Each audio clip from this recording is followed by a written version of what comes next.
अब हम कंटिन्यू करेंगे पार्ट 3 और मुझे लगता है कि यही लास्ट होगा काइनेमेटिक्स का पार्ट 3 क्योंकि लगभग 5 घंटा का चैप्टर हो चुका है। ठीक है, जैसे कि यहाँ लिखा हुआ है इस चैप्टर में हम देखेंगे डिटेल में कि वेलोसिटी पोटेंशियल फंक्शंस जिसे हम फाई कहते हैं और स्ट्रीम फंक्शन साई क्या होता है। इस वाले लेक्चर में ये देखेंगे, डिटेल में देखेंगे और छोटे छोटे कॉन्सेप्ट देखेंगे जैसे कि एंगुलर वेलोसिटी क्या है, उसका लेमिनार फ्लो में क्या इंपॉर्टेंस है, रोटेशनल फ्लो कब होता है, रोटेशनल कब होता है, ये एंगुलर वेलोसिटी के टर्म्स में निकाल के देखेंगे। ठीक है, और कुछ फ्लो पैटर्न्स बनाएंगे, तो यही सब करने वाले हैं। तो ये जो वीडियो बनेगा ये बहुत इंपॉर्टेंट वीडियो है। फ्लूइड मैकेनिक्स का हर पार्ट इंपॉर्टेंट है। Well let's start. अच्छा, एक छोटी सी बात देखिए, सबसे पहले मैं आपको एक छोटा सा बात बताता हूं। देखिए, आपने पढ़ा क्या कंटिन्यूटी इक्वेशन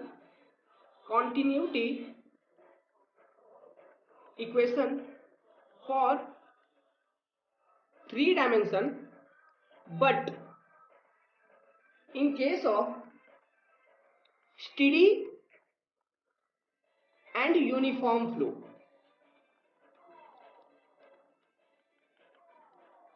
क्या आता था, हम इसे ऐसे लिखते थे क्या, डॉ यू ओवर डॉ एक्स प्लस डॉ वी ओवर डॉ वाई प्लस डॉ डब्ल्यू बराबर डॉ जेड, ये सेटिस्फाई करना चाहिए 0। यही तो था इक्वेशन कंटिन्यूटी का। अब एक रिलेशन देखिए, ये थोड़ा वेक्टर का बात मैं करूंगा इंजीनियरिंग मैथमेटिक्स से। डाइवर्जेंस, ठीक है, डाइवर्जेंस क्या होता है, आप एक फंक्शन होता है जिसे हम डेल्टा ऑपरेटर बोलते हैं, डेल्टा फंक्शन। इस फंक्शन का डाइवर्जेंस, किसी भी फंक्शन का डाइवर्जेंस माने कि dot product with delta function. ठीक है, डेल्टा फंक्शन के साथ अगर आप डॉट प्रोडक्ट लोगे तो जो निकल के आएगा वो निकलेगा divergence of that vector. Divergence निकालोगे किसी एक वेक्टर का निकालोगे। सो अगर हम डाइवर्जेंस निकाले वेलोसिटी वेक्टर का, मतलब डॉट प्रोडक्ट, तो देखिए क्या होता है। तो वेलोसिटी वेक्टर को कैसे लिखा जाता है, वेलोसिटी वेक्टर को ऐसे लिखा जाता है क्या, u i cap plus v j cap plus डब्ल्यू के कैप, ऐसे लिखा जाता है। अभी डेल्टा ऑपरेटर क्या होता है मैं बताता हूं। ये जो डेल्टा ऑपरेटर है इसे हम ऐसे लिखते हैं, देखिए, डॉ ओवर डॉ एक्स आई कैप प्लस डॉ ओवर डॉ वाई जे कैप प्लस डॉ ओवर डॉ जेड के कैप। ये होता है delta operator. Delta function operator नहीं है, ये फंक्शन है डेल्टा फंक्शन। ऑपरेटर होता है डेल्टा स्क्वायर। डेल्टा स्क्वायर अगर लिखे तो होता है डेल्टा ऑपरेटर। ये देखेंगे इसके टर्म में लैप्लास इक्वेशन लिखा जाता है, डेल्टा स्क्वायर के टर्म में हम प्रूव करेंगे, निकालेंगे, यही सब करने वाले हैं अभी। तो उससे पहले एक आइडिया दे देता हूं, ये क्वेश्चन बार बार पूछता है एग्जाम में कि डाइवर्जेंस ऑफ वेलोसिटी वेक्टर का रिजल्ट क्या है। तो देखिए ये है डेल्टा ऑपरेटर, इसका और वेलोसिटी वेक्टर का डॉट प्रोडक्ट निकालोगे तो देखिए ऐसे होगा क्या, डॉ एक्स आई कैप प्लस डॉ ओवर डॉ वाई जे कैप प्लस डॉ ओवर डॉ z k cap dot u i cap plus v j cap plus डब्ल्यू के कैप। अब देखिए dot product i dot i क्या होगा 1, जे डॉट जे क्या होगा 1, के डॉट के क्या होता है 1। समझ में आया, ये सब वेक्टर का कॉन्सेप्ट है इंजीनियरिंग मैथमेटिक्स, इंजीनियरिंग मैथ। या फिर आप पढ़ लीजिए या फिर आप वेट करिए जब मैं इंजीनियरिंग मैथ का वीडियो बनाऊंगा। ये है डॉट प्रोडक्ट, ऐसे होता है। तो फाइनल अगर आप निकालोगे आंसर तो dot product of velocity vector, sorry divergence of velocity vector give you डॉ यू ओवर डॉ एक्स प्लस डॉ वी ओवर डॉ वाई प्लस डॉ डब्ल्यू ओवर डॉ जेड। और ये क्या है? This is continuity equation for for 3 dimension in case of steady and uniform flow. Yes or not? Uniform flow.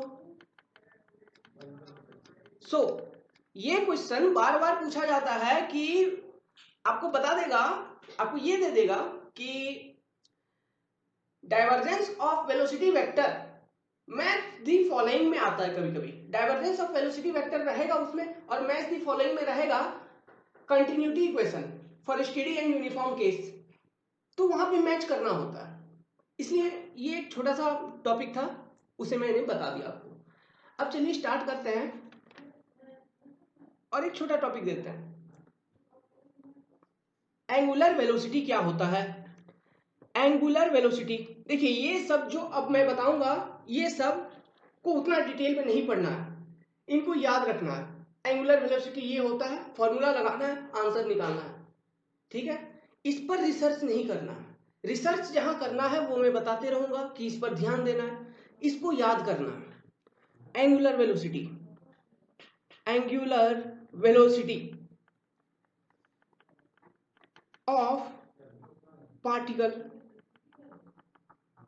Okay. Angular velocity of particle को ओम लिखा जाता है, ठीक है, ओम, इसे ओम लिखा जाता है। और ये जो ओम है इसे इस तरह से लिखा जाता है, ये है omega, omega x i cap plus omega y j cap plus omega z k cap. मतलब ये 3 कंपोनेंट हैं एंगुलर वेलोसिटी के along x y and z. जैसे कि वेलोसिटी था लीनियर वेलोसिटी, जिसे हम u i cap plus v j cap plus डब्ल्यू के कैप लिखते थे, सेम है, वही चीज है, लेकिन नाम अलग कर दिया यहां ओम, ओके, ओम। तो अब देखिए ये जो ओम है इसे कहते हैं हाफ टाइम्स, ये इंटू नहीं करना है यहां, हाफ नहीं, इंटू कर सकते हो कोई बात नहीं है, लेकिन कंफ्यूज हो जाओगे इसलिए मैं मिटा दे रहा हूं। Half the curl of velocity vector, देखिए इंटू मैं इसलिए मिटाया क्योंकि कर्ल को हम मल्टीप्लिकेशन सिंबल से रिप्रेजेंट करते हैं, इसलिए मैंने वहां पे इंटू नहीं लिखा। So this is the angular velocity, half the curl of velocity vector, ठीक है। ये सब मैच दी फॉलोइंग का ऑब्जेक्टिव भी आ जाता है और कभी कभी इस पर न्यूमेरिकल भी आता है कि एंगुलर वेलोसिटी निकालो, ठीक है, इसलिए बता रहे हैं। It is half of curl of velocity vector and it is what is it, half of curl of vector. थोड़ा पढ़ लीजिएगा, आसानी होगा इसे समझने में। Half of curl of velocity vector. अब कर्ल कैसे निकाला जाता है ये मैं बता देता हूं। देखिए कर्ल ऐसे लिखते हैं क्या, हाफ, इसे अगर लिखोगे मैट्रिक्स के फॉर्म में ऐसे लिख सकते हो, वेक्टर में पढ़ा होगा, आई cap j cap k cap, डॉ बाई डॉ एक्स, डॉ ओवर डॉ वाई, डॉ ओवर डॉ जेड, यू वी डब्ल्यू, ऐसे होगा। अब इसका डिटरमिनेंट निकालोगे तो आपको 3 कंपोनेंट मिलेगा, 3 पार्ट मिलेगा ना, मतलब आई को कॉमन लिया, कैसे निकालते हैं डिटरमिनेंट, ऐसे निकलेगा हाफ, इसका डिटरमिनेंट निकालिए हाफ, अगर आई कैप को अगर देखोगे तो डॉ डब्ल्यू ओवर डॉ वाई माइनस डॉ वी ओवर डॉ जेड आई कैप होगा, समझ में आया, आई कैप होगा। उसी तरह से अब क्या होगा, माइनस होगा यहां, फिर ये हाफ को आप ब्रैकेट में ले लीजिए, फिर आप इसे ऐसे लिख सकते हैं क्या, डॉ डब्ल्यू ओवर डॉ एक्स माइनस डॉ यू ओवर डॉ जेड जे कैप अब फिर प्लस डॉ वी ओवर डॉ एक्स माइनस डॉ यू ओवर डॉ वाई, ऐसे लिखेंगे के कैप। तो ये तीन कंपोनेंट मिल गया, ओमेगा एक्स हो गया, ये ओमेगा वाई और ये ओमेगा जेड। समझ में आ रहा है? तो ओमेगा एक्स का वैल्यू कितना होगा, यहां पर सिर्फ मैग्नीट्यूड चेक करना है। मैग्नीट्यूड चेक करने का मतलब ये है, सेकेंड वाले टर्म के आगे में देखिए एक माइनस सिंबल है, तो हम इस नेगेटिव सिंबल को कंसिडर नहीं करेंगे, हम सिर्फ ये मैग्नीट्यूड कंसिडर करेंगे ओमेगा वाई का। कहने का मतलब ये है, ठीक है। तो we will consider only the magnitude, वो नेगेटिव है या पॉजिटिव है उससे मतलब नहीं है, हमको सिर्फ मैग्नीट्यूड कंसिडर करना है, ठीक है। अब ये क्यों है, इसका बहुत लंबा डेरिवेशन है, तो उस पर रिसर्च नहीं करना है, ओके। बस कभी कभी आता है ये सब सवाल। तो ओमेगा एक्स क्या हो जाएगा, हाफ डॉ डब्ल्यू ओवर डॉ वाई माइनस डॉ वी ओवर डॉ जेड, ये होगा। सिमिलरली ओमेगा वाई क्या होगा, हाफ डॉ डब्ल्यू ओवर डॉ एक्स माइनस डॉ यू ओवर डॉ जेड होगा।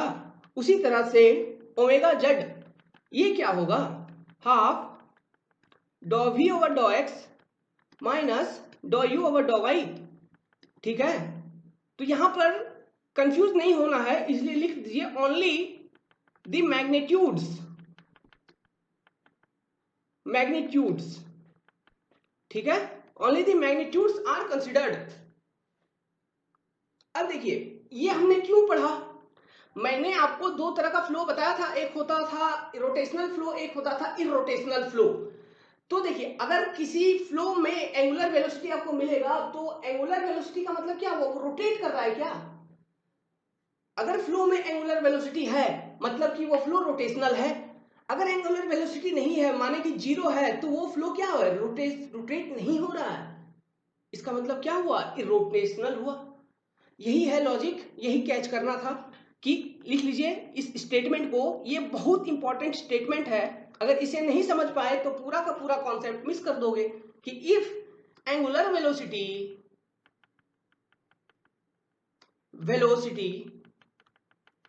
इक्वल्स जीरो तो फ्लो बराबर इरोटेशनल।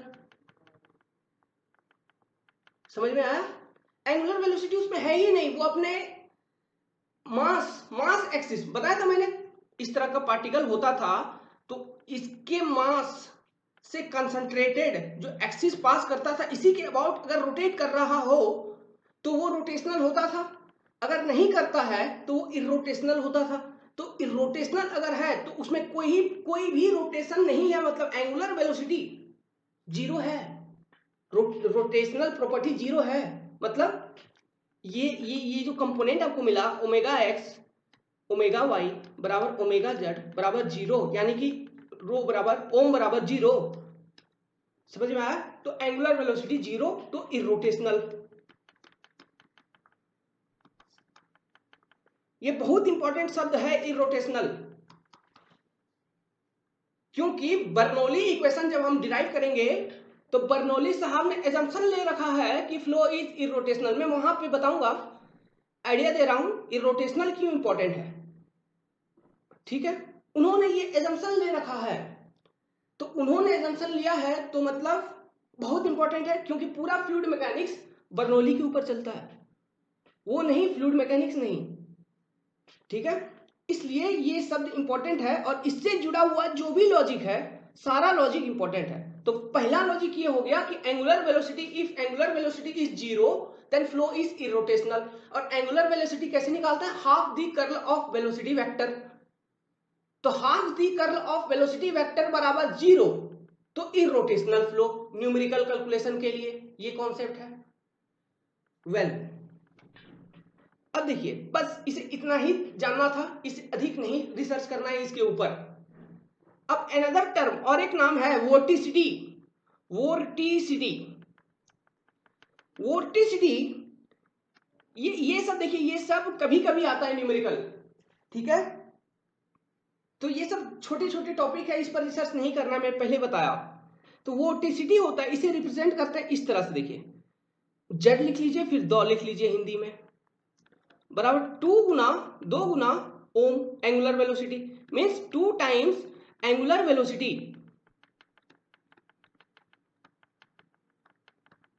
माने कि 2 इंटू हाफ गुना, गुना फिर यहां मत लिखिए क्योंकि कंफ्यूज हो जाएंगे, क्योंकि एंगुलर वेलोसिटी जो है वो है कर्ल ऑफ वेलोसिटी वेक्टर, ठीक है।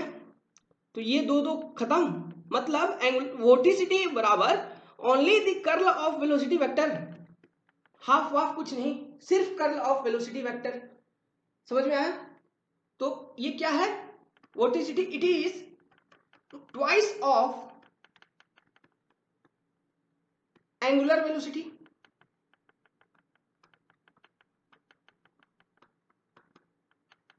ठीक है।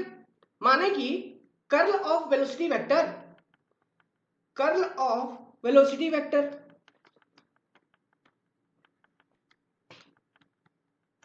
सो अगर कर्ल ऑफ वेलोसिटी वेक्टर 0 तो इरोटेशनल फ्लो ना, माने कि इफ वोटिसिटी बराबर 0 तो क्या इरोटेशनल फ्लो हो जाएगा? बिल्कुल हो जाएगा इरोटेशनल फ्लो। समझ में आया?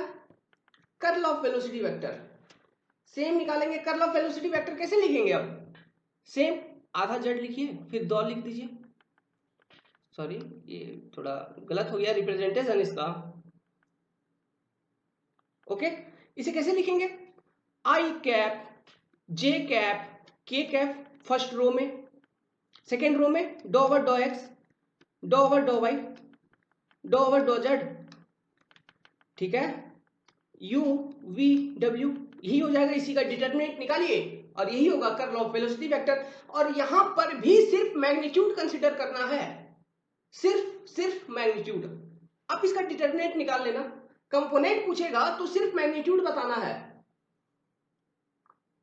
ओके। ये होता है वोर्टिसिटी।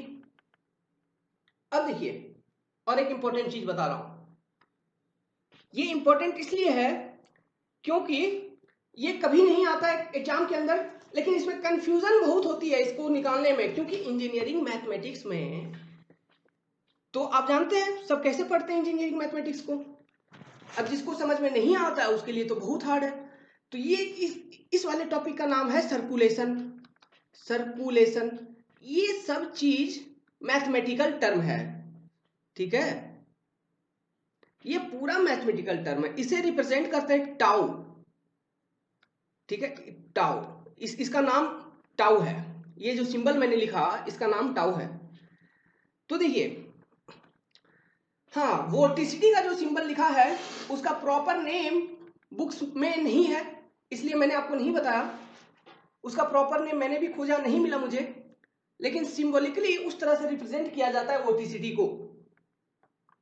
लेकिन वोर्टिसिटी का सिंबल और सर्कुलेशन का सिंबल में कंफ्यूज नहीं होना है, सर्कुलेशन को टाउ लिखते हैं, ये स्टैंडर्ड सिंबल है। ये सब आप किसी भी रूप में इसे बता सकते हो, आप लिख लो अपने नाम के ऊपर जो भी नाम है, एस लिख लो, पी लिख लो, के लिख लो, ये सब स्टैंडर्ड सिंबल है। तो देखिए सर्कुलेशन का डेफिनेशन पहले लिखिए। सर्कुलेशन को कहा जाता है कि it is the line integral of, ये एक लाइन इंटीग्रल है, of tangential component of velocity vector along a closed curve. माने कि मान लीजिए ये अगर एक कोई क्लोज्ड कर्व है फ्लो फील्ड में, तो इसका जो टेंजेंशियल कंपोनेंट है वेलोसिटी वेक्टर का, ये देखिए, ये है आपका ये फ्लो फील्ड, ये है फ्लो फील्ड, ठीक है। इस पर एक क्लोज कर्व है, उसका टेंजेंशियल कंपोनेंट अब क्या है मैं बताऊंगा। ये क्लोज्ड कर्व ऐसे है मान लो, इसके ऊपर अगर लाइन इंटीग्रल निकालोगे तो वो हो जाएगा सर्कुलेशन। समझ में आ रहा है? नहीं आ रहा होगा, बिल्कुल नहीं आ रहा होगा, मैं बताता हूं। देखिए तो इसका डेफिनेशन देखिए, पहले डेफिनेशन लिख लीजिए कि इट इज डिफाइंड एज, ये सब मैथमेटिकल है, कभी कभी आता है, ध्यान नहीं देना उतना, हाँ लेकिन ध्यान में इतना तो ध्यान होना चाहिए कि एग्जाम में क्वेश्चन बना सको, उतना मैं बता दूंगा। It is defined as line integral of tangential component आप ये पढ़ने के लिए किताब बिल्कुल नहीं खोलना। अगर किताब खोलोगे बिल्कुल भी नहीं समझ में आएगा, कुछ भी नहीं समझ में आएगा। बहुत बड़ा बड़ा है। आपको सबसे पहले इंजीनियरिंग मैथ पढ़ना पड़ेगा, फिर आप फ्लूइड मैकेनिक्स पे आओगे, उसके बाद भी नहीं समझ पाओगे। उससे अच्छा है जितना मैं बताऊंगा उतना ध्यान में रहे। और इंजीनियरिंग मैथमेटिक्स में वेक्टर के चैप्टर के अंदर कुछ न्यूमेरिकल होंगे, वहां पर सॉल्व कर लीजिएगा, खत्म है सर्कुलेशन। ठीक है, यहां भी एक क्वेश्चन मैं बता दूंगा कैसे इसको सॉल्व कैसे करना है। तो क्या डेफिनेशन क्या डिक्टेट किया? It is defined as the line integral of tangential component of velocity vector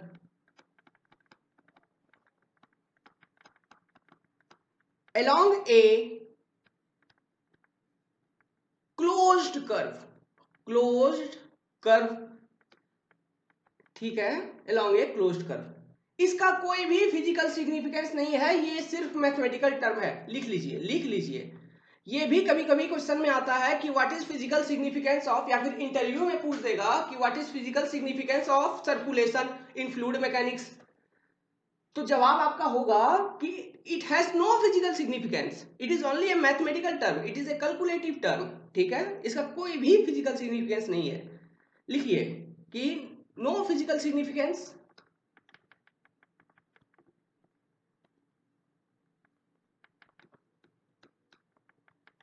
ठीक है, ओनली मैथमेटिकल, प्योर मैथमेटिकल।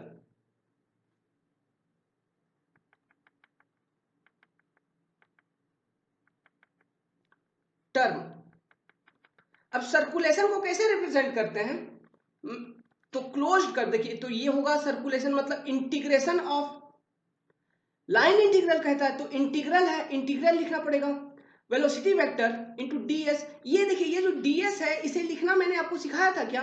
ऐसे लिख सकते हैं स्पेस वेक्टर को डीएक्स आई कैप, छोटा सा है, छोटा सा स्पेस। देखिए ये चीज मैंने आपको बताया था जब मैंने स्ट्रीम लाइन का इक्वेशन डिराइव किया था, वहां पर इसका कॉन्सेप्ट बहुत ही ज्यादा डिटेल में बताया था।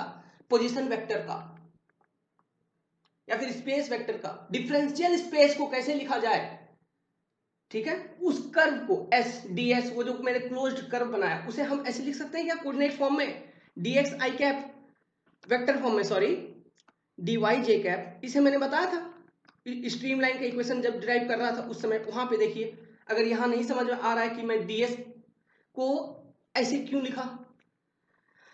ओके, अब बताए क्लोज्ड कर्व, तो क्लोज्ड कर्व यहां एक बना दीजिए। तो ये हो गया, ये डॉट प्रोडक्ट है, बीच में डॉट है, तो ये हो गया आपका मैथमेटिकल रिप्रेजेंटेशन। सॉरी मैं इसे इरेज करता हूं, ये तो मिल गया, ठीक है। हाँ देखिए तो ये है mathematical representation of circulation. Okay, this is the representation. अब इसे कैसे लिखेंगे? वेलोसिटी वेक्टर को कैसे लिखा जाता है? U i cap plus v j cap plus डब्ल्यू के कैप। इसका लाइन इंटीग्रल लिखिए, तो कैसे लिखेंगे? टाउ बराबर line integral of u i cap plus v j cap plus डब्ल्यू के कैप। अब डॉट प्रोडक्ट है बीच में तो आई डॉट आई वन, ठीक है, ध्यान में रहे। तो डी एक्स आई कैप, वो कर्व का कर्व कर्व को हम लिख रहे हैं, रिप्रेजेंट कर रहे हैं क्लोज्ड कर्व को, D x Z cap k cap D Z k cap sorry. तो ये क्या हो जाएगा? आई डॉट आई क्या होगा? 1, तो u d x plus v d y plus डब्ल्यू डी जेड। इस तरह से निकालना है 3 डायमेंशनल अगर कर्व का इक्वेशन दिया हुआ है तो सर्कुलेशन को, ठीक है। और 2D अगर 2D कर्व दिया हुआ है तो कैसे निकालोगे? यू डी एक्स, 2 कंपोनेंट आएगा सिर्फ वी डी वाई। ओके, अब देखिए और एक चीज, सर्कुलेशन को टाउ बराबर vorticity into area of loop भी कहा जाता है। ये क्या है मैं समझाता हूं। एरिया ऑफ लूप, ये लूप क्या है? ये जो क्लोज्ड कर्व है, ये क्लोज्ड कर्व किसी कोई भी कर्व हो सकता है, या फिर रेक्टेंगुलर बोल दिया या फिर सर्कुलर बोल दिया। तो उस क्लोज्ड कर्व का एरिया निकाल लो आप, जो भी दिया होगा सवाल में कि वो क्लोज्ड कर्व का इतना रेडियस है, या फिर रेक्टेंगुलर क्लोज्ड कर्व दिया हुआ है क्लोज, वो भी तो क्लोज है ना। कहीं ओपन नहीं होना चाहिए, यानी कि इस तरह का नहीं होना चाहिए, कंप्लीट होना चाहिए। तो कंप्लीट होगा, मान लीजिए इसका रेडियस दिया हुआ है 5 यूनिट, तो एरिया ऑफ लूप क्या हो जाएगा, पाई आर स्क्वायर, मतलब पाई इंटू 5 स्क्वायर। और वोर्टिसिटी निकालना मैंने आपको समझा दिया है, कर्ल ऑफ वेलोसिटी वेक्टर, तो वोर्टिसिटी निकाल लो इंटू एरिया ऑफ लूप कर दो, सर्कुलेशन निकल जाएगा। तो देखिए इसका कुछ भी फिजिकल सिग्निफिकेंस आपको लग रहा है, नहीं लग रहा होगा, बिल्कुल नहीं है, ये प्योर मैथमेटिकल टर्म है। एक उदाहरण के तौर पर मैं आपको 2 डायमेंशनल केस समझाता हूं। हाँ, तो इसे 2D लिख लीजिए, ये 2D है, ये 3D है, ऊपर वाला 3D, नीचे वाला 2D। मान लो देखो, किताबों में आपको इस तरह का मिलेगा, मान लीजिए फ्लो हो रहा है, 2 डायमेंशनल फ्लो है, ठीक है, 2D फ्लो है, इधर है वेलोसिटी y, ये है dy और ये है dx। तो y के अलॉन्ग जो वेलोसिटी होता है उसे क्या लिखा जाता है, v, और u के अलॉन्ग वेलोसिटी u, ठीक है। अब मान लीजिए क्लोज्ड कर्व है, तो क्लोज्ड कर्व बनाइए इस तरह से। अब यहां से देखिए हम एंगल का मेजरमेंट कैसे लेते हैं, एंटी क्लॉकवाइज ना, तो एंटी होता है क्या, पॉजिटिव, और क्लॉक क्या होता है, क्लॉकवाइज होता है नेगेटिव। तो देखिए, तो एंटी क्लॉकवाइज में पॉजिटिव होगा, समझ में आ रहा। अब तो यहां पर वेलोसिटी कितना होगा, ये वाला वेलोसिटी, इस यहां पर मैं ऐसे लिख सकता हूं क्या, v प्लस, देखिए ध्यान दीजिए, डॉ v ओवर डॉ x dx, आइडिया लगा। अब देखिए ये v, तो ये कितना होगा, u प्लस डॉ u, किस पर चेंज हो रहा है, रेट किस पर इंक्रीज हो रहा है, dy पर, डॉ y पर, इनटू dy, ठीक है। अब सर्कुलेशन क्या होता है, टाउ बराबर integration of u dx plus y v dy। तो इसे लिखोगे तो कैसे लिखोगे, u dx plus, anticlockwise चाहिए, एंटी क्लॉकवाइज अगर जाएंगे तो क्या मिलेगा, v प्लस डी, v प्लस डॉ v, sorry for pen, v plus डॉ v ओवर डॉ x dx dy, यही तो होगा, माइनस माइनस, ये देखिए एंटी क्लॉक पॉजिटिव था तो क्लॉक नेगेटिव होगा ना, तो माइनस u प्लस डॉ u ओवर डॉ y dy dx, again minus क्या कर देंगे आप, v डॉ y dy, v dy। तो ये क्या हो जाएगा आपको फाइनली इसे रिजॉल्व करोगे तो टाउ बराबर कितना आ जाएगा, डॉ v डॉ x dx dy माइनस डॉ u डॉ y dx dy। तो देखिए कॉमन ले लीजिए आप, डॉ v डॉ x माइनस डॉ u डॉ y इनटू क्या बच गया, dx dy। और ये क्या है, यही तो है एरिया ऑफ रेक्टेंगुलर लूप। और ये क्या है, वोर्टिसिटी, वोर्टिसिटी का ही कंपोनेंट है ना, क्योंकि यहां पे हाफ नहीं है, तो ये वोर्टिसिटी हुआ। तो इसीलिए मैंने आपको जो इक्वेशन लिखवाया था उसी का प्रूफ है ये जो स्टेटमेंट लिखवाया, टॉ बराबर vorticity Guna area of loop. समझ में आ रहा, ये सब प्योर मैथमेटिकल है, बार बार बोल रहा हूं, ये है वोर्टिसिटी। अब देखिए इस पर क्वेश्चन कैसे बनाओगे, क्वेश्चन बनाना बहुत ज्यादा आसान है। देखिए एक क्वेश्चन आया हुआ है, वो क्वेश्चन मैं आपको बता देता हूं। क्वेश्चन लिखिए, क्वेश्चन ये है कि find circulation around a circle, find circulation around a circle of radius 5 unit, और वेलोसिटी वेक्टर का जो फंक्शन है वो दिया हुआ है 5x प्लस 2y आई कैप, अच्छे से लिखिए।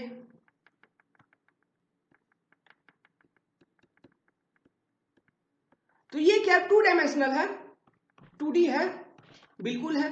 और लूप देखिए, और डायग्राम में इस तरह का भी एक डायग्राम दिया हुआ है क्वेश्चन के अंदर, एक्स यू वाई भी डब्ल्यू जेड, इस तरह का दिया हुआ है। तो इस डायग्राम को देखने से आपको ट्रायंगुलर लगता है, तो यहां नहीं देखना है क्वेश्चन में, ये नहीं देखना है क्वेश्चन में। देखना क्या है, क्वेश्चन पढ़ना है। क्वेश्चन कह रहा है find circulation around a circle of radius 5 unit.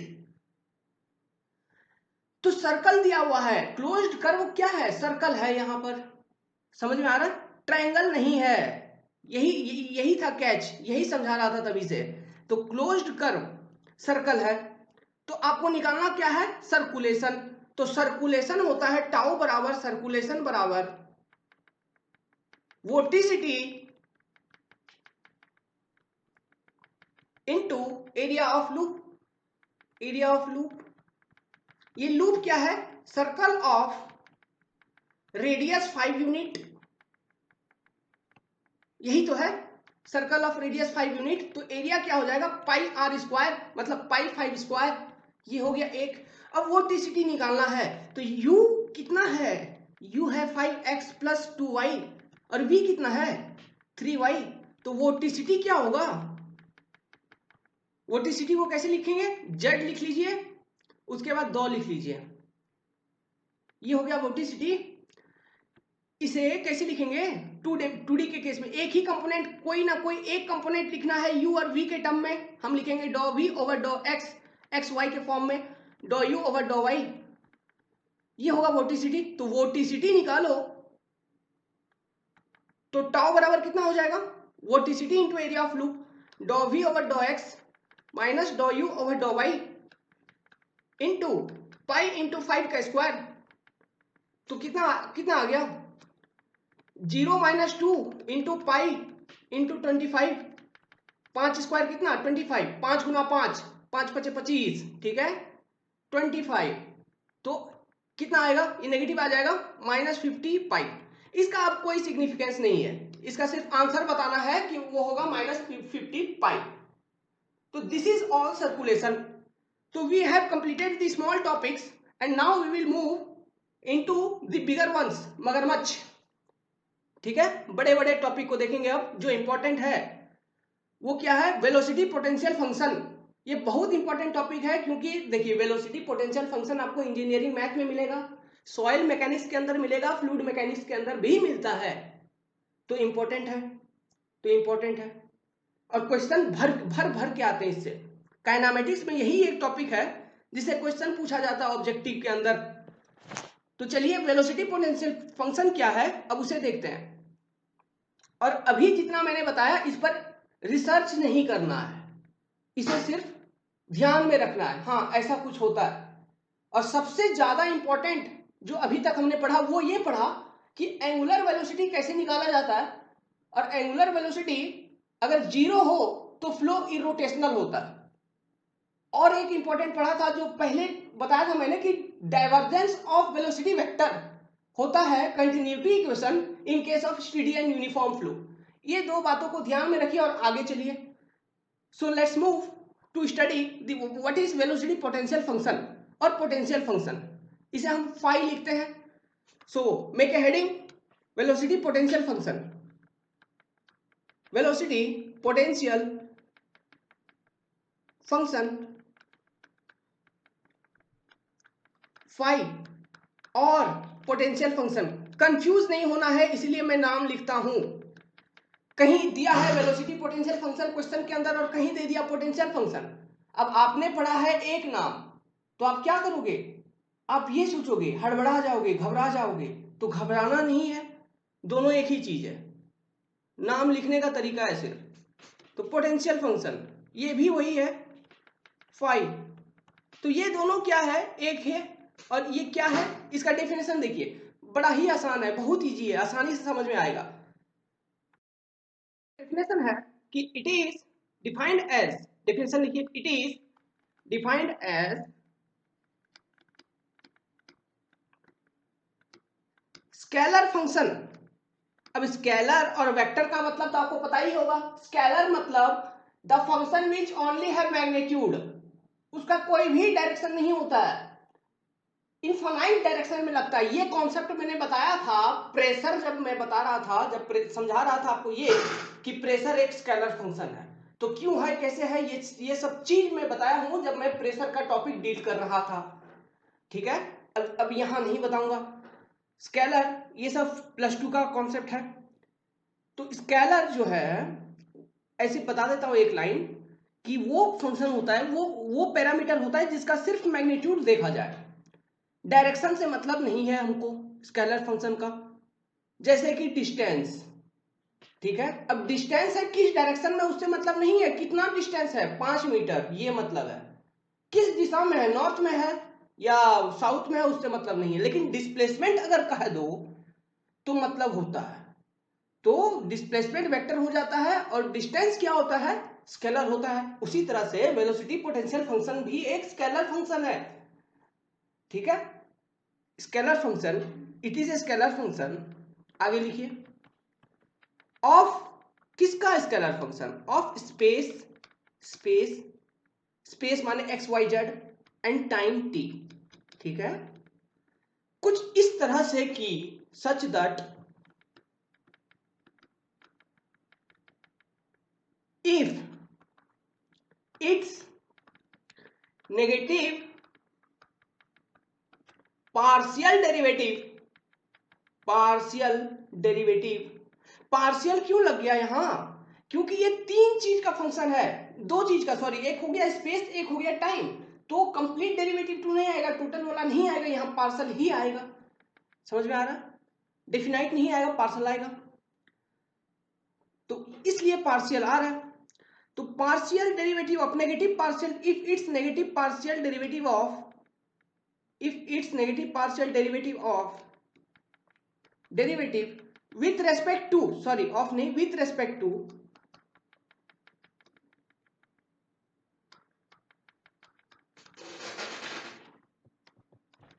any direction gives velocity in that direction। बड़ा अजीब है।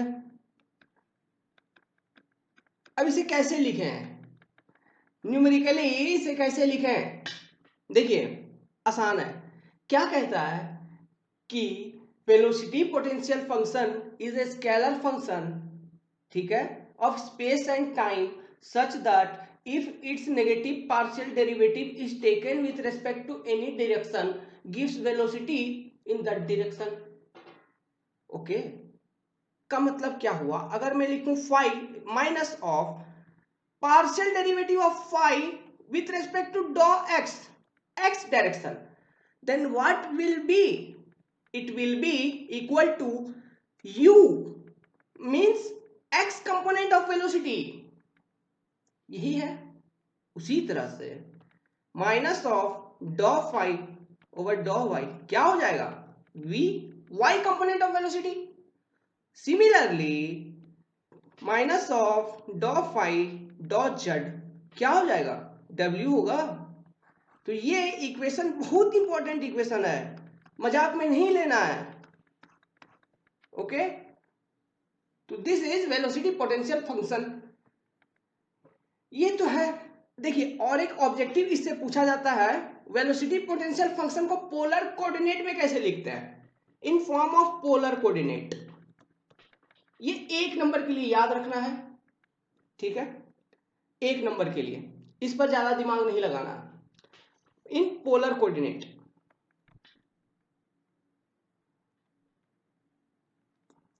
क्या लिख रहा हूं,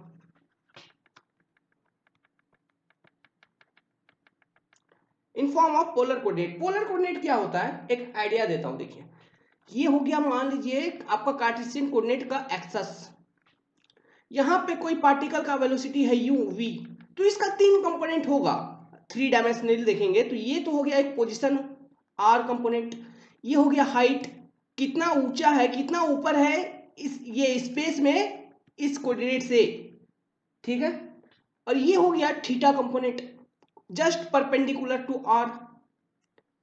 तो इसका 3 कंपोनेंट हुआ वेलोसिटी का, वो 3 कंपोनेंट कौन कौन है देखिए, along z v z, along r direction v r, along theta v theta, ठीक है।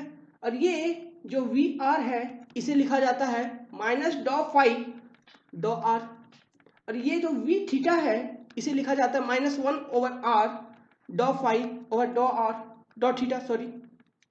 और ये जो वी जेड है negative of partial derivative, negative partial derivative of scalar function, scalar potential function डॉ जेड। समझ में आया? ये याद रखना है, इस पर ज्यादा दिमाग नहीं लगाना है, क्योंकि इसका डेरिवेशन करोगे 3-4 पेज का आ जाएगा। ये इसका डेरिवेशन आपको मिलेगा क्लासिकल मैकेनिक्स, जो फर्स्ट सेमिस्टर में पढ़ा था मैकेनिक्स, उस वाले सब्जेक्ट में ये डेरिवेशन मिलेगा। पोलर कोऑर्डिनेट वहां पे पढ़ा था ना, कोऑर्डिनेट क्या क्या होता है, स्फेरिकल होता है, पोलर होता है, उसमें आपको ये डेरिवेशन मिलेगा। एक सर्कल लेगा, उसके ऊपर डिराइव करना है, तो वहां पर ये डेरिवेशन मिलेगा। तो अगर समझना है इसको निकाला कैसे जाता है तो वो टॉपिक देख लीजिएगा, यहां पर नहीं बताऊंगा, सब्जेक्ट कंसर्न नहीं है। ये ऑब्जेक्टिव एक बार पूछा था इसलिए बता दिया, ठीक है, याद रखना है। सो आगे बढ़ते हैं। वेलोसिटी पोटेंशियल फंक्शन के बारे में 2 महत्वपूर्ण वाक्य जो है वो ये है कि ऐसा कहा गया है कि वेलोसिटी पोटेंशियल फंक्शन, लिखिए ये सब इंपॉर्टेंट है, exist only in irrotational flow. क्या हो गया, कुछ इंपॉर्टेंट लग रहा है? इरोटेशनल, मैंने जहां भी बोला इरोटेशनल वो इंपॉर्टेंट है, इरोटेशनल फ्लो, क्योंकि इरोटेशनल जुड़ा हुआ है बर्नौली साहब के एजम्पशन से, और बर्नौली साहब जुड़े हुए हैं फ्लूइड मैकेनिक्स से। तो velocity potential function exist only in case of irrotational flow. और एक चीज है कि अगर किसी भी दिशा में फाई का मान जो है, उसका जो वैल्यू है, अगर वो कांस्टेंट हो गया तो velocity in that direction will be constant, remain constant, वो अल्टर नहीं होगा। अगर किसी डायरेक्शन में पोटेंशियल फंक्शन मान लीजिए उसका कोई यूनिट तो नहीं है, वो स्केलर है, ठीक है। अगर पोटेंशियल फंक्शन जो है फाई जो आ गया पोटेंशियल फंक्शन, वो कांस्टेंट हो गया किसी भी दिशा में, तो क्या कहता है, मान लीजिए एक्स डायरेक्शन में कांस्टेंट है, तो एक्स डायरेक्शन में अगर पार्शियल डेरिवेटिव लोगे फाई का तो उसमें वेलोसिटी मिलेगा। तो कांस्टेंट का वैल्यू, कांस्टेंट अगर फाई कांस्टेंट है तो उसका पार्शियल डेरिवेटिव क्या होगा, 0 होगा। अगर वो 0 होगा तो वेलोसिटी 0 होगा, मतलब 0 तो नहीं कहेंगे, कांस्टेंट कहेंगे, क्योंकि 0 भी तो एक कांस्टेंट है। समझ में आ रहा? यही है लॉजिक। इसलिए हम ये कहते हैं कि if phi is constant in a particular direction,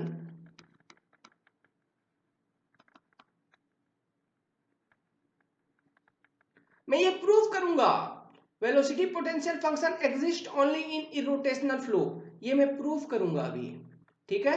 तो हड़बड़ाना नहीं है कि मैं बता दिया आपको, उसका लॉजिक नहीं बताया, सब बताऊंगा, प्रूफ करूंगा। तो देखिए, if phi is constant in a particular direction, then velocity will B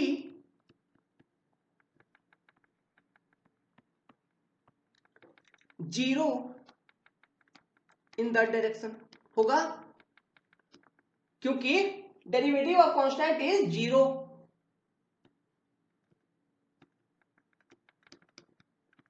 आप इस 0 को कांस्टेंट भी लिख सकते हैं, लेकिन 0 तो आ ही रहा है तो 0 लिख लो, कोई प्रॉब्लम नहीं है। सो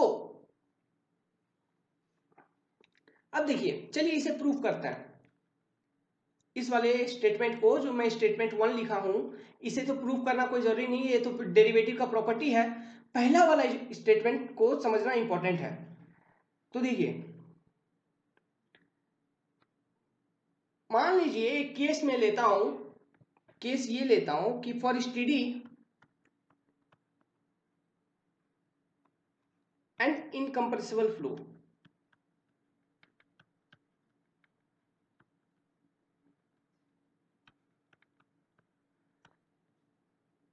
कंटिन्यूटी इक्वेशन क्या था, डॉ यू ओवर डॉ एक्स प्लस डॉ वी ओवर डॉ वाई प्लस डॉ डब्ल्यू ओवर डॉ जेड बराबर 0 होना चाहिए। तो ये हमको सेटिस्फाई करना होता था टू फॉर फ्लो कंडीशन। अगर ये इक्वेशन सेटिस्फाई नहीं करेगा तो फ्लो नहीं हो रहा है, ठीक है। उसी तरह से अगर कंटिन्यूटी इक्वेशन के टर्म में सेटिस्फाई करना है तो आप इस इक्वेशन को लगा के कर सकते हो। अगर पोटेंशियल फंक्शन दिया है और बता रहा, आपको पूछा है सवाल, ये बताओ कि ये फ्लो हो रहा है या नहीं हो रहा है, तब हम कैसे करेंगे? सिंपल है, u का मान क्या होता है, माइनस ऑफ डॉ फाई डॉ एक्स, v का मान क्या होता है, माइनस ऑफ डॉ फाई डॉ वाई, और w का मान क्या होता है, minus of daw phi daw Z. Substitute कर दीजिए कंटिन्यूटी इक्वेशन के अंदर। कैसे? ऐसे देखिए, डॉ ओवर डॉ x minus of daw phi, u की जगह डॉ फाई ओवर डॉ एक्स लिखूंगा, प्लस डॉ ओवर डॉ वाई, v की जगह माइनस ऑफ डॉ फाई डॉ वाई, प्लस डॉ ओवर डॉ Z minus of daw phi daw Z बराबर 0 होना चाहिए। तो ये क्या हो गया, अगर आप माइनस कॉमन लोगे इसे ऐसे लिख सकते हैं, डॉ स्क्वायर फाई डॉ एक्स स्क्वायर प्लस डॉ स्क्वायर फाई डॉ वाई स्क्वायर, ये तो बड़ा प्लस लिख दिया मैंने, छोटा लिखना है, प्लस डॉ square phi daw Z square. अब देखिए, मैंने आपको एक फंक्शन बताया था डेल्टा फंक्शन। अब डेल्टा फंक्शन का स्क्वायर अगर लोगे उसे बोला जाता है लैपलास ऑपरेटर। ये जो होता है ये होता है डेल्टा स्क्वायर बराबर होता है लैपलास ऑपरेटर।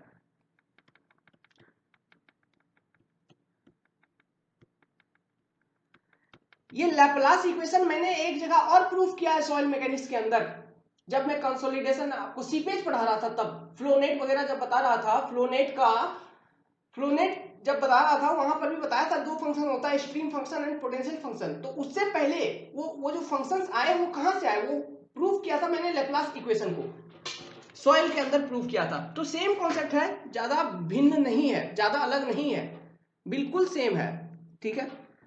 तो ये जो एक इक्वेशन है ये है Laplace equation, okay.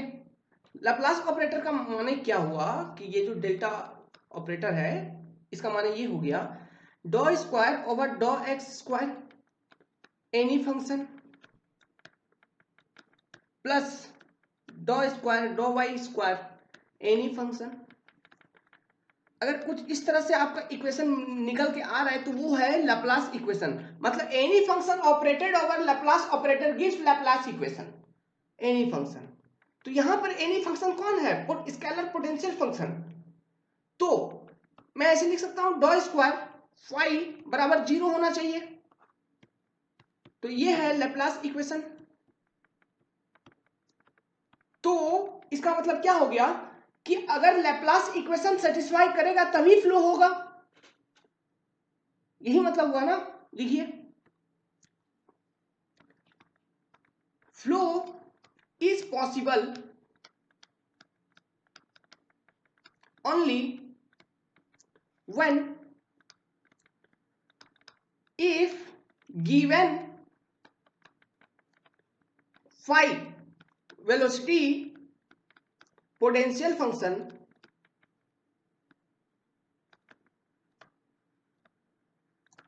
follow Laplace equation.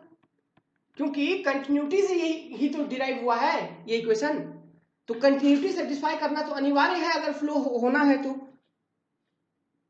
Follow Laplace equation, okay.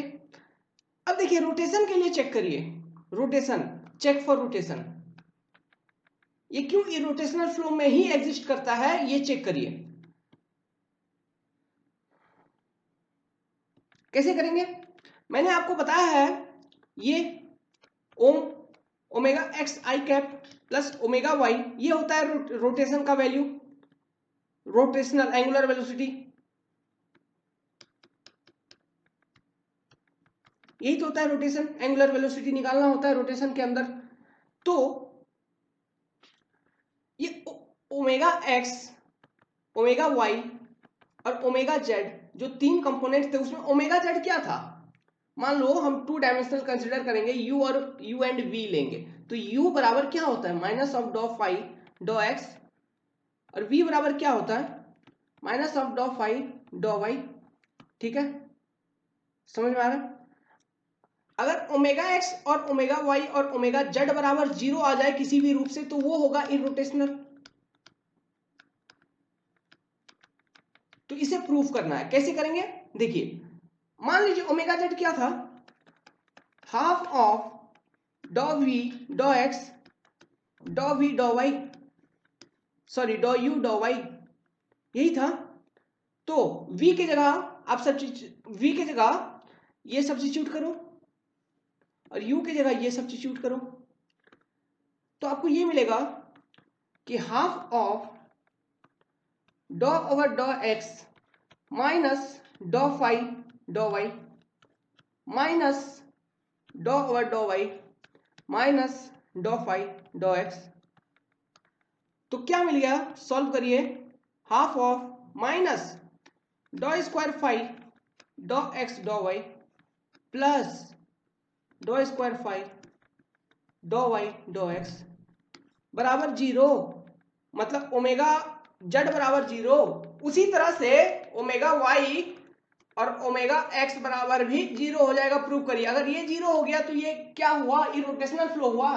तो अगर फाई किसी भी फ्लो फील्ड में एग्जिस्ट कर रहा है तो वो फ्लो किस तरह का फ्लो होगा? इरोटेशनल फ्लो होगा। समझ में आ रहा? क्यों होगा? ये है प्रूफ। तो चलिए, हाँ, तो इसका मतलब क्या हुआ लिख लीजिए, भूल जाते हैं कभी कभी लोग, लिख लीजिए कि if phi exist, it means what? It means, ऐसे लिखिए, साफ साफ लिखिए, if phi exist in any flow field,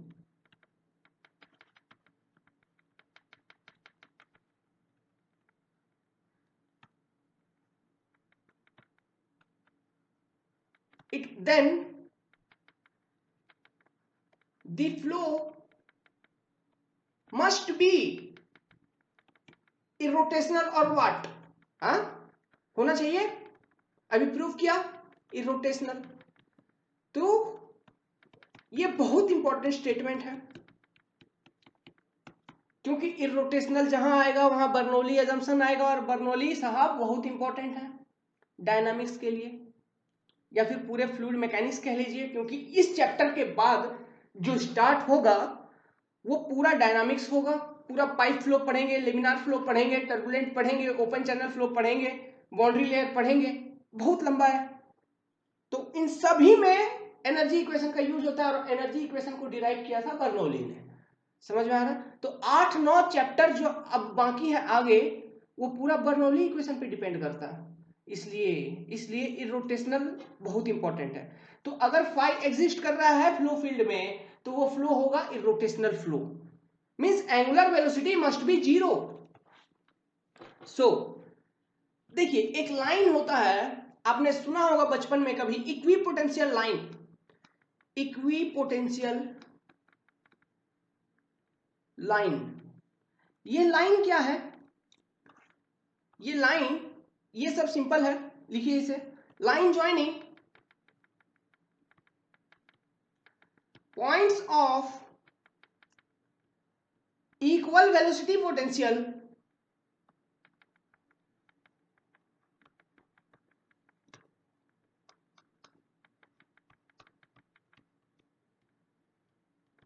potential function called equipotential line।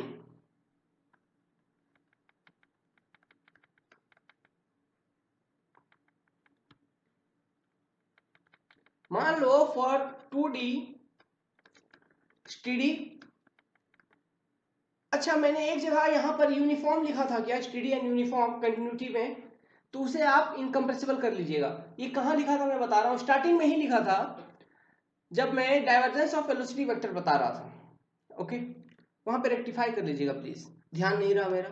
Steady and incompressible, क्योंकि कंटिन्यूटी इक्वेशन को डिराइव करने में सिर्फ तो स्टेडी का एजम्पशन लिया गया इनकम्प्रेसिबल का रो कांस्टेंट बनाने के लिए, यही तो लिया था। यूनिफॉर्म से मतलब ही नहीं था, स्टेडी से मतलब था। तो इनकम्प्रेसिबल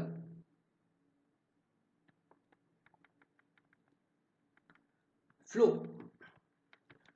फाई 2 डायमेंशनल है तो x, y, t का फंक्शन होगा। अगर 3D होगा, ये 2D का होगा। अगर 3D होगा, ऐसे जनरल फाई किसका फंक्शन होगा? x,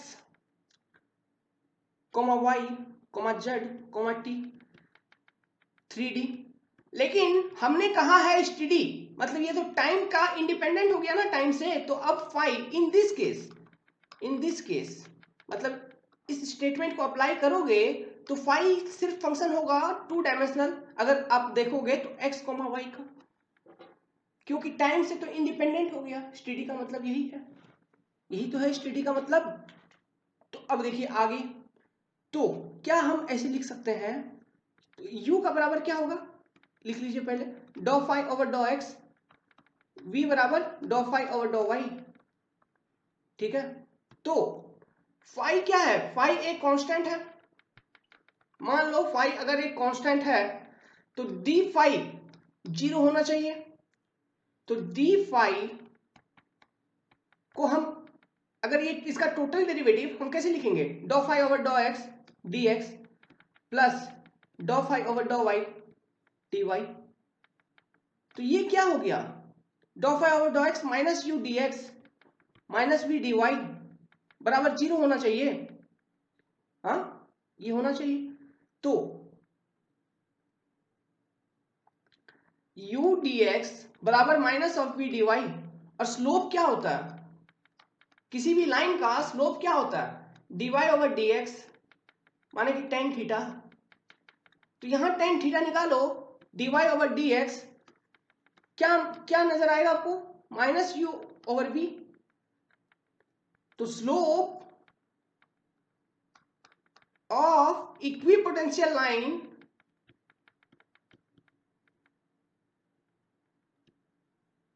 in case of steady flow, steady and incompressible,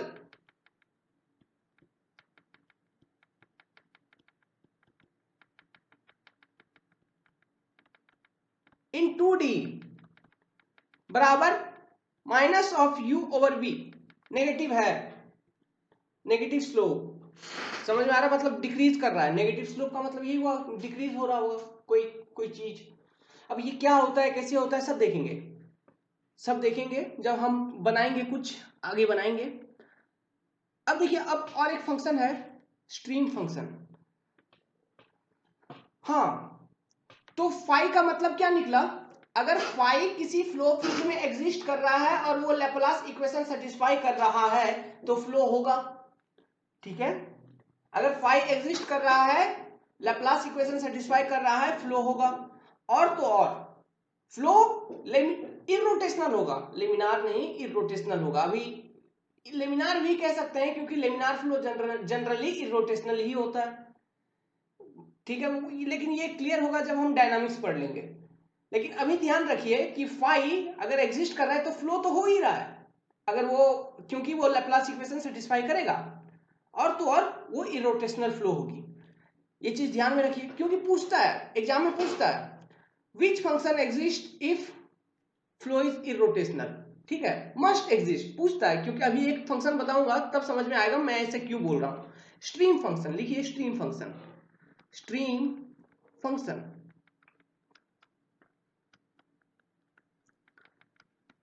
ज्यादा दिमाग नहीं लगाना है इस पर, इंपॉर्टेंट था फाई जो हमने देख लिया। ठीक है, तो स्ट्रीम फंक्शन सिर्फ 2D प्लेन के लिए डिफाइंड है। इट इज, क्यों है, उसका रीजन कहीं नहीं दिया हुआ है। It is defined only in 2D plane, सिर्फ 2D प्लेन पर डिफाइंड है stream function. At a time, किसी एक समय पर 2 डायमेंशन में आप देख सकते हो स्ट्रीम फंक्शन को, ये नहीं कि एक्स वाई जेड या फिर वाई जेड या फिर एक्स जेड। ठीक है, इस तरह से 2 डायमेंशन में ही स्ट्रीम फंक्शन को देखा जाता है, 3D नहीं। तो स्ट्रीम फंक्शन का डेफिनेशन क्या है, लिखिए। ये भी एक स्केलर फंक्शन है of space and time such that it is also, it is, ये है डेफिनेशन उसका, it is a scalar function of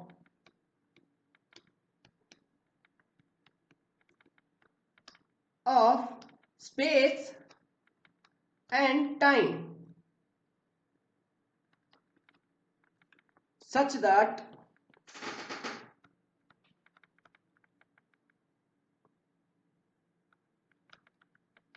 its negative partial derivative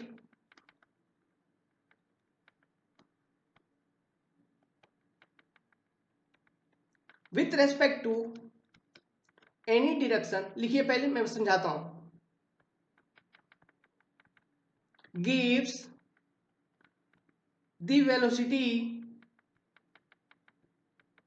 component at right angle 90 degree, कहने का मतलब ये है right angle in anti-clockwise direction to this direction। लिखिए पहले मैं समझाता हूं अभी क्या होता है ये एंटी क्लॉकवाइज डायरेक्शन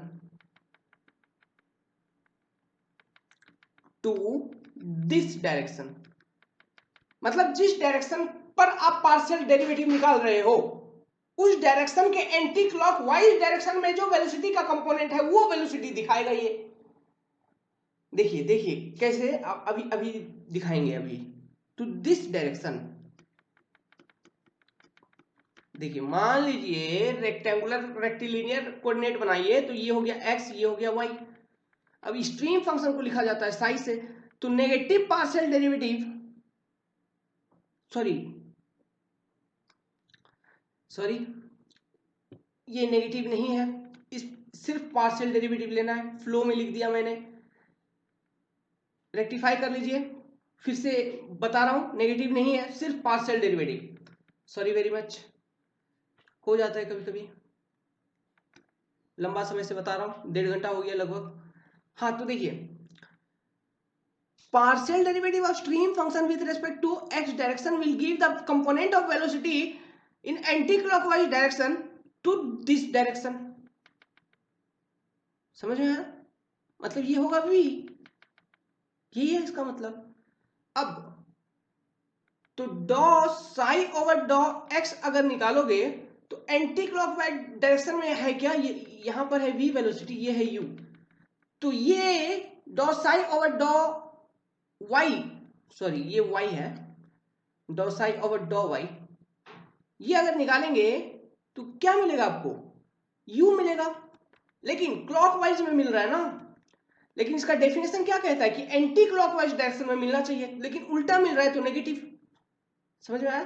तो स्ट्रीम फंक्शन क्या होगा, डॉ साई ओवर डॉ x बराबर v और डॉ साई ओवर डॉ y बराबर माइनस ऑफ u।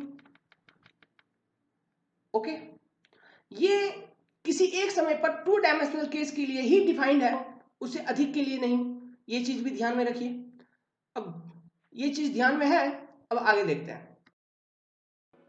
अब देखिए, स्ट्रीम फंक्शन का डेफिनेशन देखा तो उसमें मैंने क्या बताया कि stream function is only valid for 2 dimensional case at a time. किसी एक समय पर स्ट्रीम फंक्शन 2D में ही देखा जाता है। ओके, कहने का ये मतलब है। तो हमने जैसे पोटेंशियल फंक्शन के लिए चेक किया था कंटिन्यूटी, मतलब फ्लो हो रहा है या नहीं हो रहा है, और रोटेशनल या इरोटेशनल, उसी तरह से स्ट्रीम फंक्शन के लिए भी चेक करेंगे। तो चूंकि मैं ये बताया हूं कि स्ट्रीम फंक्शन को हम किसी एक समय पर 2 डायमेंशनल केस में ही देखते हैं, तो मान लीजिए स्ट्रीम फंक्शन x, y के लिए, ठीक है। तो क्या था स्ट्रीम फंक्शन, अभी बताया मैंने, डॉ साई ओवर डॉ, अगर x लेते हैं तो आपको क्या मिलता है, v मिलता है, एंटी क्लॉकवाइज डायरेक्शन में मिलता है तो v एंटी क्लॉक है, पॉजिटिव मिलेगा। और डॉ साई ओवर डॉ वाई लेते हैं तो माइनस यू आ जाता। ठीक है, अगर ऐसा आ रहा है तो अब कंटिन्यूटी इक्वेशन, कंटिन्यूटी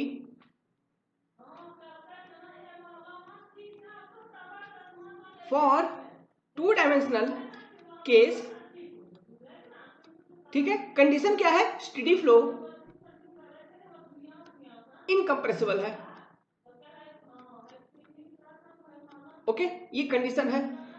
तो कंटिन्यूटी इक्वेशन क्या है, डॉ यू ओवर डॉ एक्स प्लस डॉ वी ओवर डॉ वाई बराबर 0 होना चाहिए, ये है कंटिन्यूटी।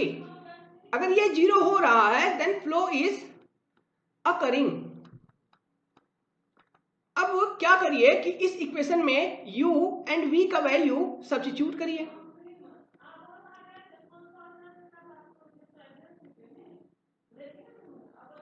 ओके, u और v का वैल्यू सब्स्टिट्यूट करिए और देखिए क्या कंटिन्यूटी इक्वेशन जो हमारा आएगा क्या वो 0 हो रहा है या नहीं हो रहा है। अगर 0 हो रहा है तो फ्लो हो रहा है। देखिए क्या कह रहा हूं मैं कि ये जो इक्वेशन है डॉ u ओवर डॉ x प्लस डॉ v ओवर डॉ y, ठीक है, इसमें u का वैल्यू अगर मैं सब्स्टिट्यूट करूं तो क्या करूंगा, माइनस ऑफ डॉ साई ओवर डॉ y, ये डॉ x, ये प्लस डॉ ओवर डॉ y, साई का अगर v का वैल्यू सब्स्टिट्यूट करूं डॉ साई ओवर डॉ x, ये क्या आ रहा है, 0 आ रहा है। मतलब कि it means if stream function exist in any flow field, in any flow field, तो ये तो निश्चित हो गया ना कि फ्लो हो रहा है क्योंकि कंटिन्यूटी इक्वेशन सेटिस्फाई कर गया, 0 हो गया। लेकिन पोटेंशियल फंक्शन के केस का याद करिए, उसमें क्या था, Laplace equation delta square phi बराबर 0 होना था। ये 0 हो सकता है और नहीं भी हो सकता है, ऐसा कंडीशन आया था। लेकिन स्ट्रीम फंक्शन में तो डायरेक्टली 0 आ गया ना। इसका मतलब क्या हुआ, स्ट्रीम फंक्शन अगर कहीं एग्जिस्ट कर रहा है then it means that flow is occurring definitely.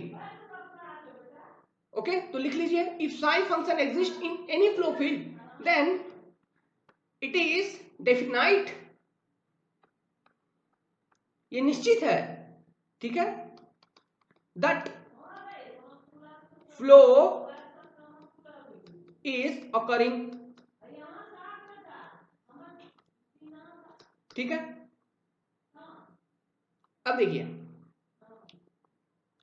Rotation के लिए चेक करिए, चेक फॉर रोटेशन।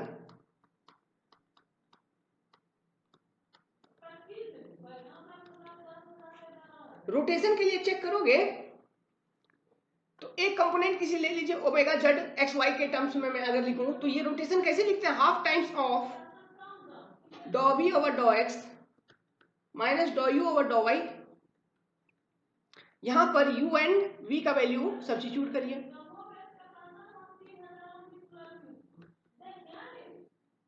तो क्या हो जाएगा, हाफ ऑफ डॉ ओवर डॉ एक्स डॉ साई ओवर डॉ वाई माइनस डॉ ओवर डॉ वाई माइनस ऑफ डॉ साई ओवर डॉ एक्स। तो ये क्या, इसे हम ऐसे लिख सकते हैं कि हाफ ऑफ डॉ स्क्वायर साई और डॉ एक्स डॉ वाई प्लस हो जाएगा ना, आप माइनस माइनस प्लस, ये देखिए ये माइनस प्लस हो गया, डॉ स्क्वायर साई डॉ एक्स डॉ वाई,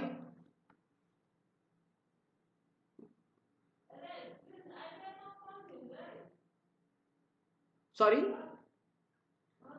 मिस्टेक हो गया, ये तो डॉ एक्स होता है और ये डॉ वाई होता है, सॉरी इस तरह का मिस्टेक आप नहीं करिएगा, थोड़ा सा गलती हो गया, माफी उसके लिए, फ्लो में लिख लिया इस कारण से। तो डिनोमिनेटर सिर्फ चेंज होगा, चेंज कर दीजिए, ये क्या हो जाएगा, डॉ एक्स स्क्वायर और ये डॉ वाई स्क्वायर, यही होगा। हाँ यही होगा। तो हम इसे ऐसे लिख सकते हैं, हाफ डेल्टा स्क्वायर साई, ऐसे लिख सकते हैं। तो क्या ये जीरो है, नॉट इक्वल टू जीरो, क्या ये जीरो आ रहा है, जीरो नहीं आ रहा है। तो इसका क्या मतलब निकल सकता है कि ओमेगा जेड अगर जीरो आ रहा है और ओमेगा जेड अगर जीरो नहीं है, अगर जीरो आ रहा है तो इरोटेशनल है, अगर जीरो नहीं आ रहा है तो रोटेशनल है। समझ में आ रहा है? तो अब देखिए, अगर आप डिफरेंस देखोगे, ये बहुत इंपॉर्टेंट है इसलिए बता रहा हूं, बहुत इंपॉर्टेंट है। तो अगर आप साई और फाई के बीच में डिफरेंस देखिए, जो चीज ऑब्जेक्टिव में क्वेश्चंस के अंदर पूछा जाता है उस पर गौर करिए, क्या मतलब निकलता है। देखिए फाई का बात करिए फर्स्ट। फाई, अगर फाई है फ्लो फील्ड में एग्जिस्ट कर रहा है तो इसका मतलब क्या हुआ, अगर फाई फ्लो फील्ड में एग्जिस्ट कर रहा है तो फॉर फ्लो फील्ड एक इक्वेशन मिला था आपको, लाप्लास इक्वेशन, जिसे मैंने बताया था कि डेल्टा स्क्वायर फाई, ये मिला था। अगर ये जीरो है तो फ्लो इज अकरिंग, अगर नहीं है, अगर लाप्लास इक्वेशन सेटिस्फाई नहीं कर रहा है, नो फ्लो। ठीक है, तो ये साई का एग्जिस्टेंस का ये सिग्निफिकेंस है फ्लो फील्ड। फ्लो अगर आपको बताना है तो ये बताएंगे, अगर जीरो आ रहा है चेक करना पड़ेगा। कहने का मतलब ये है कि साई अगर एग्जिस्ट कर रहा है, आप पूरी तरह से कॉन्फिडेंट नहीं हो सकते कि फ्लो हो रहा है, हो सकता है फ्लो ना हो, फ्लो नहीं हो रहा है, ये भी हो सकता है। ठीक है, तो सेटिस्फाई करना होगा। ओके, अब देखिए, अब रोटेशन, अगर फाई एग्जिस्ट कर रहा था तो omega z, omega x, omega y, ये तीनों कंपोनेंट जीरो आ रहा था ना, मतलब फ्लो डेफिनेटली इरोटेशनल था, इरोटेशनल था क्या, ऑब्वियसली यही था। तो फाई का ये मतलब निकल रहा था, ये दो रिजल्ट हमने निकाल के देखा। और साई का क्या मतलब निकाला, सबसे पहला तो ये कि ये हमेशा टू डायमेंशनल फ्लो में देखेंगे, टू डायमेंशनल केस देखेंगे इसका किसी एक समय पर। तो अगर साई किसी फ्लो फील्ड में है फॉर फ्लो, अगर साई एग्जिस्ट कर रहा है तो डेफिनाइट फ्लो, चेक करने का जरूरत नहीं है, फ्लो हो रहा है। अगर साई एग्जिस्ट करेगा तो ये निश्चित हो गया कि फ्लो हो रहा है। लेकिन फाई के केस में ऐसा नहीं था, पोटेंशियल फंक्शन के केस में ऐसा नहीं था, उसमें चेक करके बताना है, लेकिन इसमें चेक करने का जरूरत नहीं है। यही है डिफरेंस, यही से ऑब्जेक्टिव पूछता है। ठीक है, एकदम डिटेल में समझिए, ऑब्जेक्टिव यहीं से पूछता है। तो डेफिनाइट फ्लो, लेकिन अगर इरोटेशनल को चेक करना है, इरोटेशनल या फिर रोटेशनल, ये चेक करना पड़ेगा आपको, चेक करके बताएंगे। ये कॉन्फिडेंट नहीं हो सकते आप कि अगर सिर्फ साइज दिया हुआ है और आपको पूछा है ये बताओ कि फ्लो इरोटेशनल है या रोटेशनल, तो आप डायरेक्टली नहीं बता सकते अनदेखे बिना चेक किए कि ये इरोटेशनल है। आपको कैलकुलेट करना होगा, आपको ये सॉल्व करना होगा, ये इक्वेशन सेटिस्फाई करना होगा बराबर जीरो, तो होगा इरोटेशनल। ओके, अगर ये सेटिस्फाई नहीं कर रहा है तो होगा रोटेशनल। ठीक है, ये है basic difference between stream function and potential function, जहां से ऑब्जेक्टिव पूछता है, जहां से ऑब्जेक्टिव पूछता है। ओके, यहीं से ऑब्जेक्टिव पूछता है। तो बहुत आराम से इस कॉन्सेप्ट को ध्यान से दिमाग में रखिएगा। ये ऑब्जेक्टिव है, डेफिनाइट ऑब्जेक्टिव है। आगे बढ़ते हैं, एक लाइन के बारे में पढ़ेंगे, जैसे कि हमने पोटेंशियल लाइन पढ़ा था उसी तरह से एक लाइन और पढ़ेंगे जिसे कहेंगे इक्वी स्ट्रीम लाइन। लिखिए इक्वी स्ट्रीम इस चैप्टर के बाद मैं स्टार्ट कर दूंगा डायनामिक्स, इक्विस्ट्रीम लाइन। ये क्या है इसका definition? The line joining constant stream function okay is equistream line. लिख लीजिए।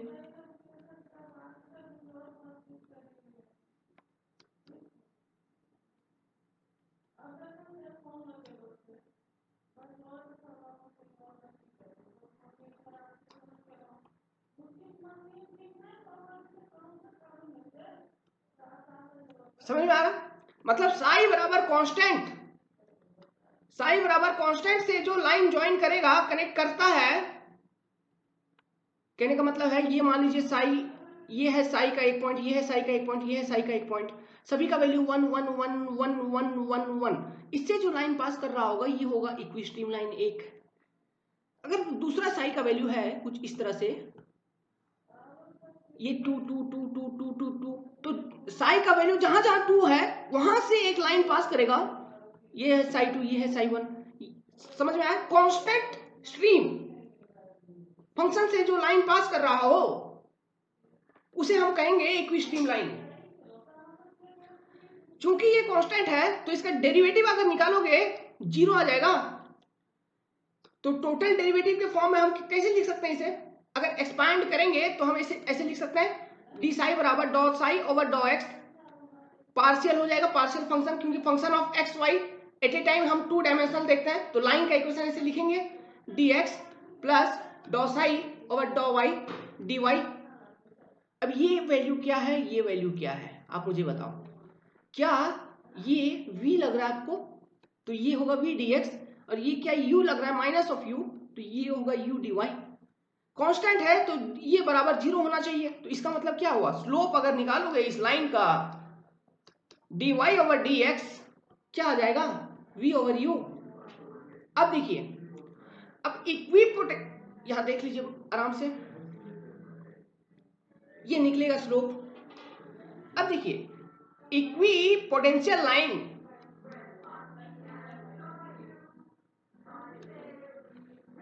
इसका स्लोप क्या था? dy ओवर dx, इसका स्लोप क्या था? Minus of u over v, sorry v over u। नहीं ठीक है, ये मान लीजिए m1 है। इक्विस्ट्रीम लाइन का स्लोप क्या निकला?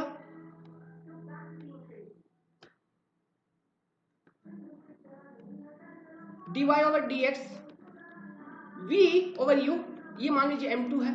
तो m1 इंटू m2 अगर आप करोगे minus of u over v into v over u बराबर -1।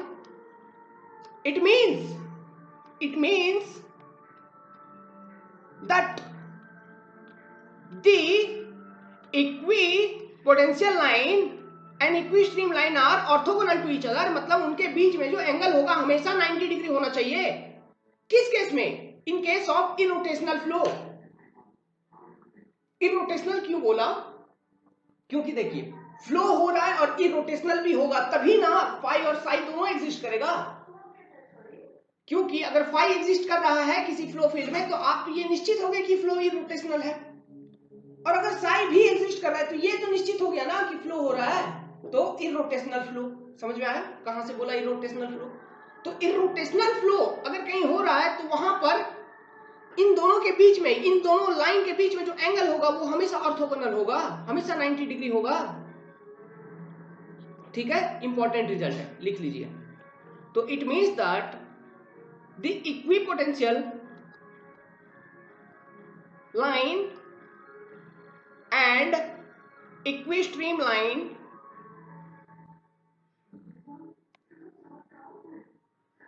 are orthogonal to each other in case of irrotational flow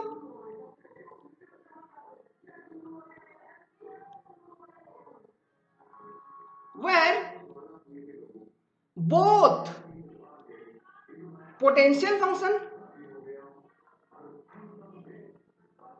and stream function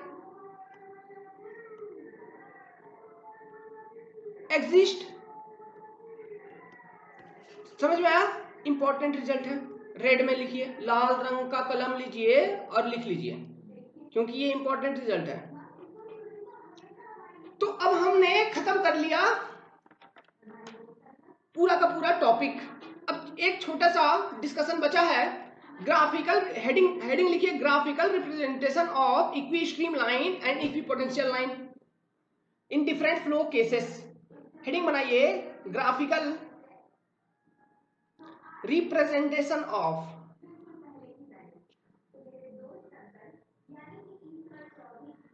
equi stream line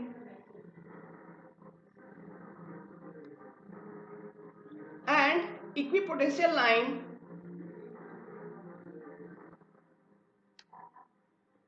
in different flow condition। तो सबसे पहला flow condition लीजिए uniform flow.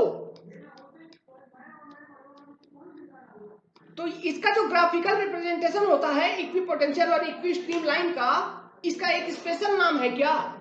मैंने आपको बताया था जब सॉइल मैकेनिक्स में बताया था, वहां पर सीपेज जब बता रहा था तो उसमें भी बताया इसको।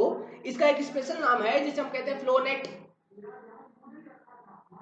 ओके, हम इसे कहते हैं फ्लो नेट, आराम से एकदम, इसका नाम है फ्लो नेट।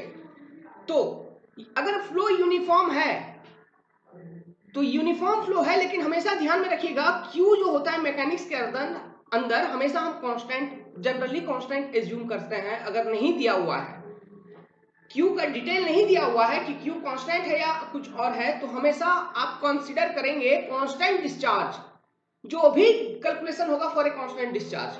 तो अगर डिस्चार्ज कांस्टेंट है तो according to continuity equation discharge Q बराबर एरिया इंटू वेलोसिटी। तो यूनिफॉर्म फ्लो है तो हर एक सेक्शन से, मतलब एरिया, देखिए कहने का मतलब ये है कि ये जो फ्लो नेट आएगा यूनिफॉर्म फ्लो के केस में कुछ इस तरह से आएगा।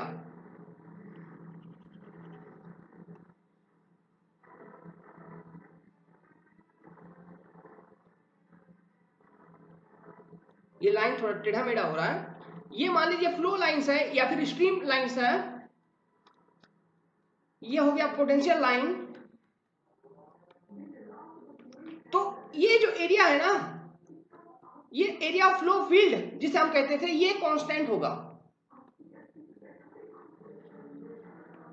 मतलब डिस्चार्ज कांस्टेंट, क्योंकि क्यू कांस्टेंट है, तो इसका मतलब क्या हो गया, spacing between two stream line, ये जो स्पेसिंग है S1 S2, तो spacing between two stream line S1 बराबर S2 हमेशा कहीं भी, और वेलोसिटी हमेशा कांस्टेंट, हमेशा कांस्टेंट। ठीक है, इसको ज्यादा डिटेल में नहीं लिखूंगा, इतना ही काफी है। तो ये है लॉजिक। तो हमेशा लॉजिक बनाइए कंटिन्यूटी से। कंटिन्यूटी इक्वेशन बताया मैंने, काइनेमेटिक्स पूरे हम डायनामिक्स में भी यूज करेंगे कंटिन्यूटी को जबरदस्त। सेकेंड टाइप ऑफ फ्लो है एक्सेलरेटिंग फ्लो। मतलब फ्लो कुछ ऐसा हो रहा हो कि आपको लगे पानी बहते बहते उसका गति बढ़ रहा है, गति में परिवर्तन आ रहा है, कुछ ऐसे कि उसका गति बढ़ रहा हो। और एक तरह का फ्लो हो सकता है ऐसा कि आपको लगे ये पानी रुकते हुए बढ़ रहा है, मतलब डिसेलरेटिंग या फिर रिटार्डिंग। तो पहले एक्सेलरेटिंग देखते हैं, उसके बाद रिटार्डिंग का देखेंगे।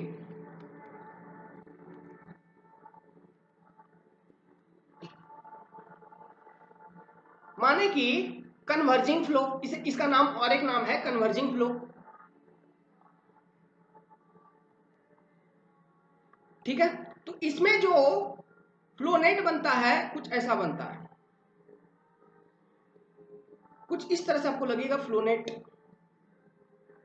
हाँ, लेकिन हमेशा ध्यान में रहे कि ये जो एंगल है ऑर्थोगोनल है, 90 डिग्री है। ये φ1 मान लो, φ2 मान लो, ये φ3 मान लो, ये ψ1, ये ψ2, ये ψ3। क्या आपको लग रहा है ये वाला और ये वाला एरिया दोनों बड़ा छोटा है? मतलब ये A1 है अगर और ये A2 है, तो A1 ग्रेटर देन A2, मतलब वेलोसिटी इंक्रीज कर रहा है इन direction of flow, Q constant है। तो क्या स्पेसिंग बिटवीन साइड डिक्रीज कर रहा है? मतलब ये जो स्पेसिंग है, देखिए ये और ये स्पेसिंग, ये मान लीजिए S1 है और ये S2 है, क्या S1 ग्रेटर देन S2 है? ओके, तो ये है एक्सेलरेटिंग फ्लो। इस केस में ऐसा फ्लो नेट होता है। और एक फ्लो नेट होगा केस 3, मान लीजिए रिटार्डिंग फ्लो।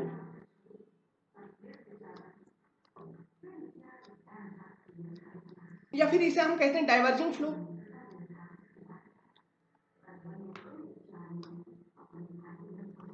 ओके, इस केस में फ्लो नेट जो बनेगा कुछ ऐसा, देखिए इस तरह से गति कम हो रहा होगा, उल्टा जस्ट, लेकिन ये 90 डिग्री हमेशा। तो ये डायरेक्शन ऑफ फ्लो है, तो in direction of flow area increases, Q constant, spacing between side increases,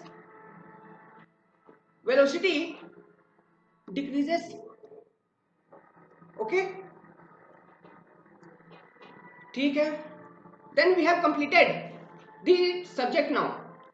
और एक स्मॉल सा टॉपिक बच गया कि सिग्निफिकेंस क्या है। इतना तो पढ़ लिया भैया, लेकिन इसका सिग्निफिकेंस अगर आपको पूछेगा what is significance of psi, then significance of psi is nothing but it is used to compute discharge between given two stream lines. मतलब कि लिखिए, हेडिंग बनाइए, सिग्निफिकेंस ऑफ साई माने कि स्ट्रीम फंक्शन। क्या कहने का मतलब है, ये मान लो फ्लो नेट है कोई, ठीक है, ये है साई 1, ये है साई 2, ये है साई 3, ये साई 4।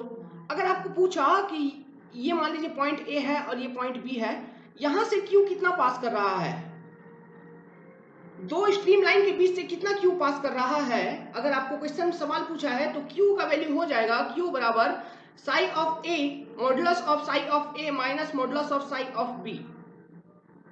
ठीक है, इतना मीटर क्यूब पर सेकेंड साई पास कर रहा होगा, सॉरी क्यू पास कर रहा होगा। तो डिस्चार्ज निकालना ये इंपॉर्टेंट है, क्योंकि ये गेट में पूछता है। डिस्चार्ज कंप्यूट करिए। एक क्वेश्चन सॉल्व करते हैं। देखिए क्वेश्चन, देखिए स्ट्रीम फंक्शन का स्ट्रीम फंक्शन दिया हुआ है 2x² plus x plus 1 plus y square, ठीक है, और पूछा है find q passing across point a बराबर 3,0 एंड b बराबर 0,2। तो साई ऑफ a निकालना है। पहले कितना होगा, 2 गुना 3 का स्क्वायर गुना 0 प्लस 3 प्लस 0 इंटू 0 का स्क्वायर। साई ऑफ b कितना होगा, 2 गुना 0 का स्क्वायर गुना 2 प्लस 0 प्लस 1 इंटू 2 का स्क्वायर। तो क्यू ए बी कैसे लिखेंगे, साई ए माइनस साई बी, माने कि ये तो 0 हो गया, साई ए 0 माइनस 4, माने कि इसका मॉडुलस -4, -4 का मॉडुलस 4 यूनिट। समझ में आया? इस तरह से डिस्चार्ज निकालना है। Okay, so best of luck and practice question hard, and from next video we will be into the major topic of fluid mechanics, that is we will start dynamics of fluid, and we will try to prove the Euler's momentum equation. Okay, be assured to watch it. Well, thank you for now.